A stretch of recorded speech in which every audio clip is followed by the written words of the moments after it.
I have recently fallen back in love with Mario. I was never a Nintendo kid.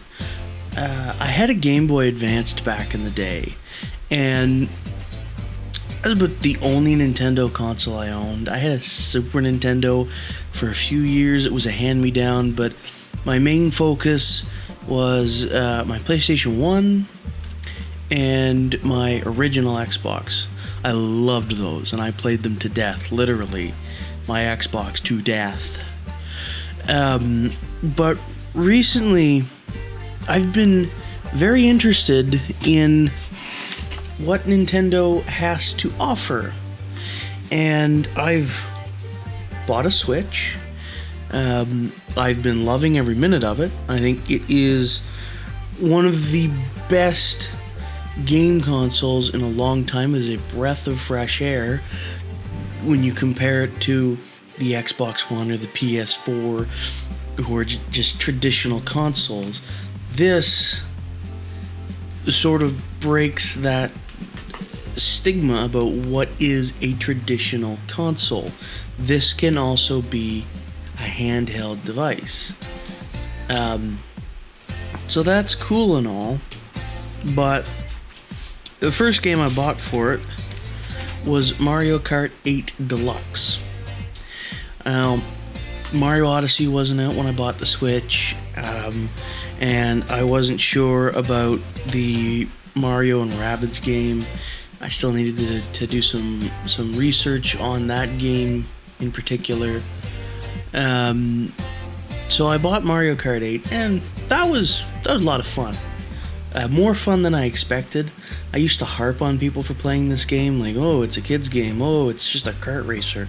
Why wouldn't I just want to get, like, Gran Turismo or Forza and do real racing? But I digress.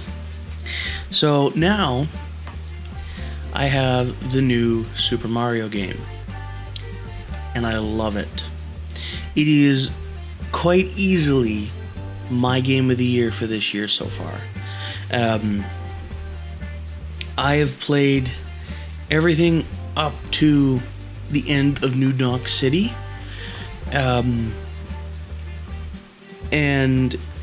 it has captivated me in a way I didn't think possible. I love platformers. I loved Crash Bandicoot. I bought a PS4 just so I could have the remasters. That's how much I love Crash Bandicoot. And this is the only successful platformer on the market right now. You have your ukuleles, which didn't do very well. And you've got your Hats in Time, which are doing well but are still an indie title, so they don't do as well as they could. This is really the only commercially successful platformer on the market right now, and it is a damn good game. If you don't have this game, get it. If you don't have a Switch, buy a Switch and get this game. You will not be disappointed in any way, shape, or form. Now, I've also purchased Mario and Rabbids Kingdom Battle. I have not played it yet. I figured I'd give it a fair chance, mainly because Amazon had it 30% off. I could not really say no to that. That was a pretty big discount. With taxes in, I paid $60, which for a brand new game in Canada, that's pretty reasonable. So I was super happy to get this. And I'll report more on it when I've had the chance. And don't think of this as a review of the Switch itself yet. I haven't had enough gameplay, enough experience with the Switch to fully say, yes, this is a great product, no, this isn't a great product. Because the big thing to judge a system by is its games.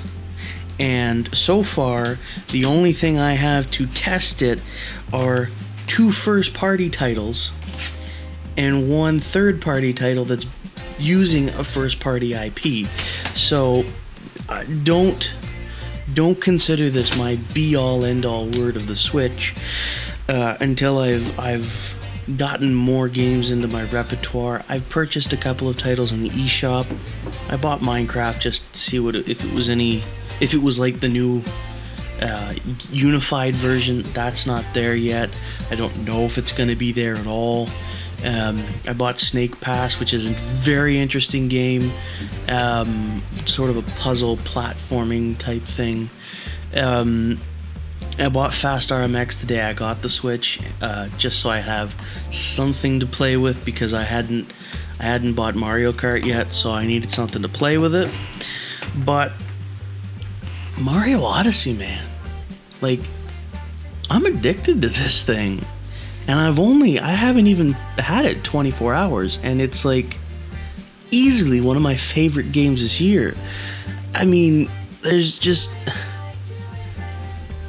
it's a breath of fresh air, because it's not just, you're not just Mario, you're not just playing a standard Mario game.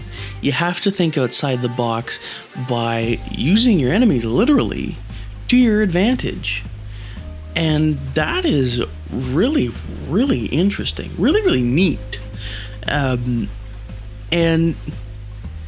it's something that I haven't seen in a game like this. I mean, I could make the Crash of the Titans parallel.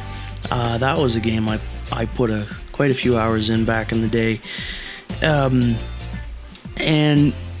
you know, there you controlled the monsters. Here you're literally controlling your enemies. But here it works better, and it feels more on brand, if that makes any sense. When they did Crash of the Titans, that didn't feel on brand.